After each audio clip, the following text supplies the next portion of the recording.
High বন্ধুরা, আসসালামু আলাইকুম রহমতুল্লাহ বারাকাতু। আজ রমাদানের দ্বিতীয় জুমার নামাজ আদায় করার জন্য আমি যাচ্ছি মসজিদ আল হারামের দিকে। যাওয়ার সময় হাজিদের সাথে দেখা। হাজিদের সাথে হাঁটতে হাঁটতে যাওয়া শুরু করলাম। হাজিরা হাজিদের সাথে একসাথে হেঁটে মসজিদে হারামের দিকে যাওয়ার অনুভূতিটাও অনেক অন্যরকম লাগে আমার কাছে। তাই যে সময় আমি আহ, সময় পাই, চেষ্টা করি হাজিদের সাথে এসে নামাজ আদায় করার জন্য।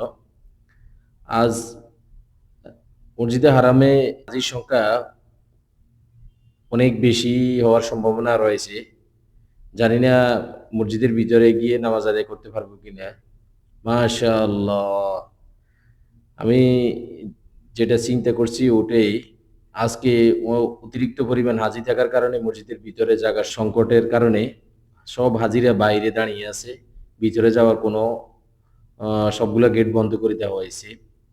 এখন আমাদেরকে বাইরে নামাজ আদায় করতে হবে। ইনশাআল্লাহ নামাজ আদায় করার জন্য আমরা প্রস্তুতি গ্রহণ করতেছি। আলহামদুলিল্লাহ, অবশেষে রাস্তায় নামাজ আদায় করে এখন আমরা সবাই নিজ নিজ গন্তব্যের দিকে রওনা দিচ্ছি।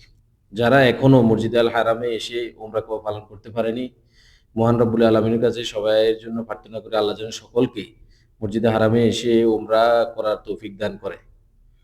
সাথে সাথে আমরা বেশিরভাগই যারা অর্থনৈতিকভাবে স্বাবলম্বী আছি, তারা চেষ্টা করবেন রমজানে এসে